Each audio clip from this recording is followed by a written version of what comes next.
हर हर महादेव, जय केदारनाथ। नमस्कार।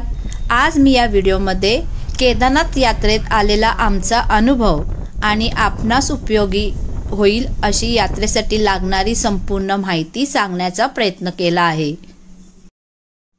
केदारनाथला जाण्यासाठी आपण हरिद्वार किंवा ऋषिकेशला येऊन तिथून प्रायव्हेट कार किंवा उत्तराखंड गव्हर्नमेंट बसेसने पुढचा प्रवास करू शकता।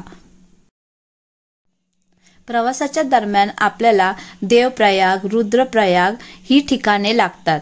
या दोन ठिकाणी दोन वेगवेगळ्या नद्यांचा संगम झालेला आपल्याला दिसतो। आपल्याला कार किंवा बसने फायनली सोनप्रयागला येऊन पोचायचे आहे। त्यापुढे आपल्या प्रायव्हेट कार किंवा बस जात नाहीत। फायनली आम्ही आता सोनप्रयागला पोचलो आहोत। हे रजिस्ट्रेशन ऑफिस आहे, सेंटर। इथे आपल्याला जे आपण ऑनलाइन रजिस्ट्रेशन केलेले असते ते चेक करायचे असते। लकीली आम्ही संध्याकाळी पोचलो होतो, गर्दी नसल्यामुळे आमचे रजिस्ट्रेशन लगेच चेक झाले आणि आम्ही पुढच्या प्रवासाला लागलो। जर काय तुमचं ऑनलाइन रजिस्ट्रेशन केलेले नसेल तर तुम्ही ऑफलाइन आधार कार्ड दाखवून रजिस्ट्रेशन करू शकता। हा सोनप्रयागचा पूल आहे। इथून पुढे आपले प्रायव्हेट कार किंवा बसेस जात नाही। इथून पुढे फक्त उत्तराखंड रजिस्टर त्यांच्या ज्या ट्रॅक्स आहेत प्रत्येकी 50 रुपये घेऊन ते आपल्याला गौरीकुंडला नेऊन सोडतात। इथे मी सगळ्यांना विनंती करेन की कृपया पुढच्या ट्रेकिंगच्या प्रवासाला जाताना अत्यावश्यक लागणारे वस्तूच घेऊन जावे, जसे की गरम कपडे, औषधे, रेनकोट, ट्रेकिंग शूज, ड्रायफ्रूट्स, कापूर, पाण्याची बॉटल मोजकेच घेऊन जावे।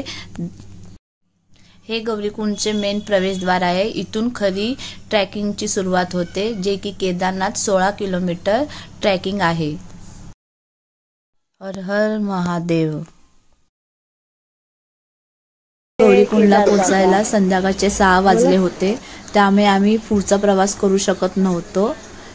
त्यासाठी आम्हाला गौरीकुंडमध्येच हॉटेलमध्ये रूम बुक करून एक रात्र राहावे लागले। दुसऱ्या दिवशी सकाळी 4:30 वाजता आम्ही आमच्या प्रवासाला यात्रेला केदारनाथ बाबाच्या सुरुवात केली। ट्रेकिंगच्या वेळी थोड्या अंतरावर खाण्यापिण्याची सोय आहे। छोटी छोटी दुकाने, हॉटेल आहेत जिथे आपल्याला मॅगी, पराठा, चाय, ब्रेड मिळू शकतो। मॅगी काहीतरी साधारण 40 रुपये आणि पराठा 80 रुपये असा मिळतो। ते म्हणतात ना, देव जेव्हा बोलवतो, देवाची जेव्हा इच्छा असते तेव्हाच सर्व गोष्टी घडल्या जातात। मी स्वप्नात सुद्धा विचार केला नव्हता की मी केदारनाथला जाईन, पण देवाचे बोलावणे आले आणि मी केदारनाथ यात्रेचा प्रवास सुरू केला। केदारनाथ ट्रॅक हे खरे तर साहसाने भरलेल्या पायऱ्या आहेत। केदारनाथसाठी ट्रेकिंगची सुरुवात केल्यावर साधारण 1.5 ते 2 किलोमीटर अंतरावरती हा घोडा पडाव आहे। इथे तिकीट काढावी लागते। पर व्यक्ती 3500 रुपये तिकीट चार्जेस आहेत।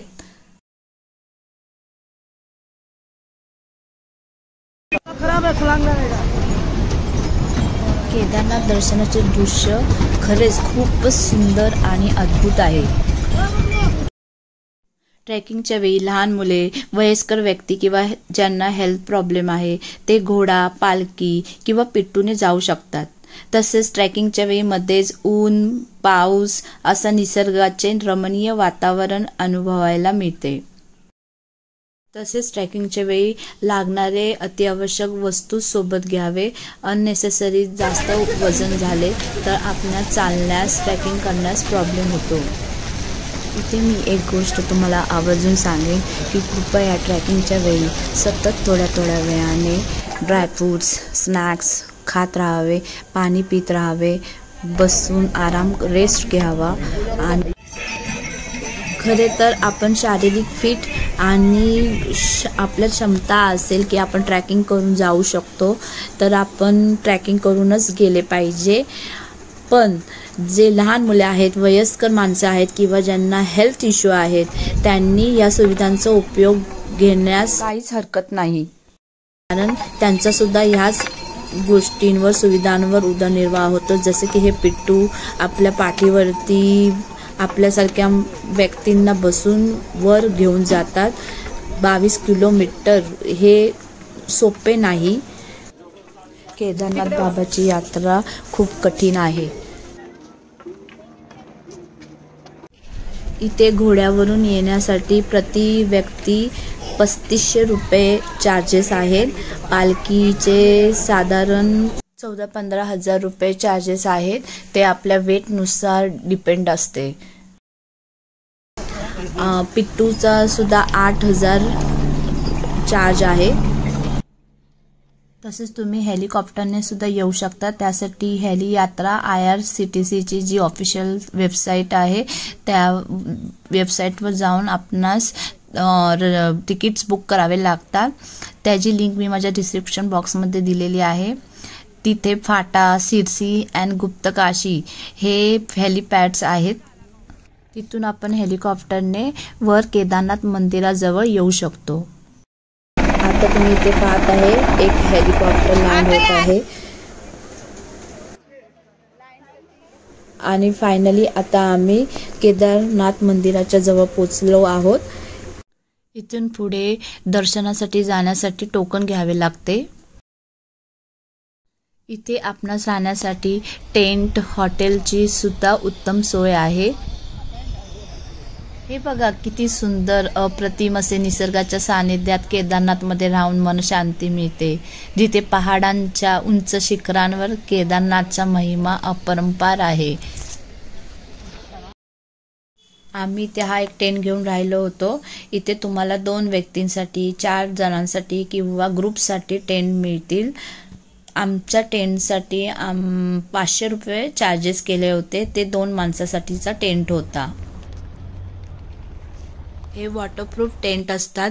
यामध्ये मॅट्रेस दिले जाते. तसेच हा एक बल्ब असतो. मोबाईल चार्जिंगसाठी प्लग दिलेला आहे. फिलहाल लाइट जा चुकी है और ये बाहर का मौसम है.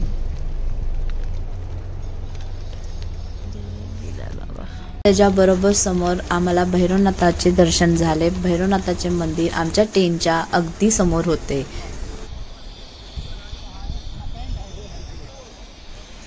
आणि ही अद्भुत केदारनाथ घाटी, खरे सुख, देवांचे घर, जिथे आपले मन शांत होते. जितके डोळ्यात भरू अप्रतिम असे हे दृश्य खरंच जीवनाचे सार्थक झाले.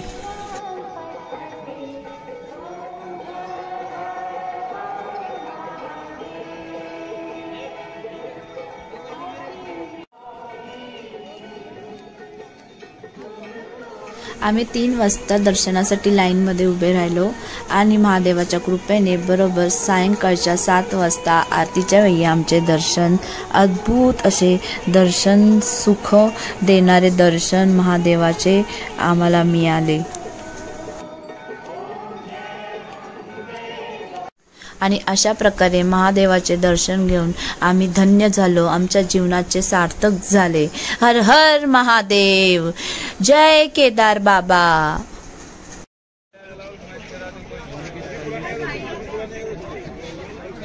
ही आहे भीमशिला, जिने केदारनाथला वाचवलं. भीमशिला हे एक केदारनाथचे आधारस्तंभ आहे. आपण असेही म्हणू शकतो की भीमशिला म्हणजे श्रद्धा आहे, तर केदारनाथ म्हणजे शक्ती आहे. तसेच म्हणले गेले आहे की भैरवनाथाचे दर्शन घेतल्याशिवाय आपली यात्रा पूर्ण होत नाही. म्हणून आम्ही आमचा पुढचा प्रवास भैरवनाथासाठी सुरुवात केला आणि भैरवनाथाचे दर्शन घेऊन आमची जीवन यात्रा म्हणजेच केदारनाथ यात्रा पूर्ण केली. भैरवनाथ हे केदारनाथ धामचे रक्षक आहेत. ते आपणा सर्व दुःखापासून वाचवतात. जय भैरवनाथ बाबा.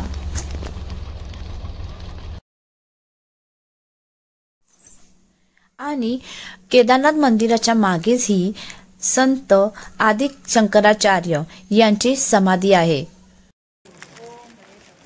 तत्सपुरुषाय विद्महे महादेवाय धीमहि तन्नो रुद्राय प्रचोदयात्. ओम त्र्यंबकं यजामहे सुगंधिं पुष्टिवर्धनम् उर्वारुकमिव बन्धनान् मृत्योर्मोक्षीयमामृता।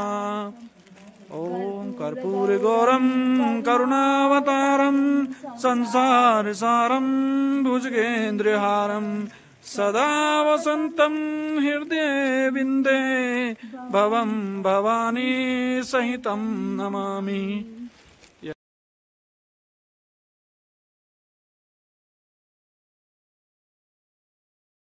हर हर महादेव। जय केदारनाथ। स्वर्गामध्ये देव राहतात तर केदारनाथमध्ये देवाचे देव महादेव। बर्फ आणि दगडांच्या मध्ये केदारनाथाची ही देवी शक्ती तुम्ही अनुभवू शकता। दुसऱ्या दिवशी सकाळी पुन्हा आम्ही उठून 5 वाजता मंदिराच्या परिसरातून महादेवाचे दर्शन घेतले आणि आमच्या घरी परतण्याच्या ट्रॅकिंगसाठी सुरुवात केली। आणि हे केदार घाटीतून वाहत असलेले गारगार थंडगार असे बर्फाचे पाणी।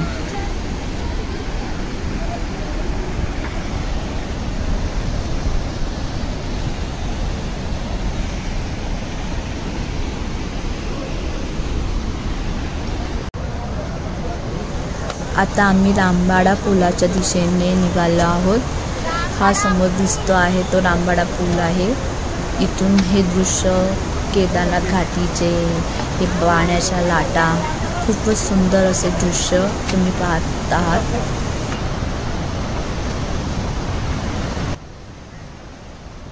तसेच ट्रेकिंगच्या वेळी ठिकठिकाणी थोड्या अंतरावरती केदारनाथ शासकीय चिकित्सक केंद्र सुद्धा आहेत। तुम्हाला इथे एक सांगू इच्छिते की जेव्हाही तुम्ही केदारनाथ ट्रेकिंगसाठी जाल तेव्हा स्पेशली बॉईज पायांचे नखं वाढवलेली असतात, त्यांनी ते नखं काढून जावेत, कारण शूजमध्ये ते नखं लागल्याने अंगठ्यांना त्यांना ट्रेकिंगचा खूप प्रॉब्लेम होतो, चालता येत नाही। हा एक दोघांना आलेला अनुभव आहे जो मी तुम्हाला सांगितला। आणि हा अंदाजे केदारनाथ यात्रेसाठी प्रति व्यक्तीला येणारा खर्च आहे।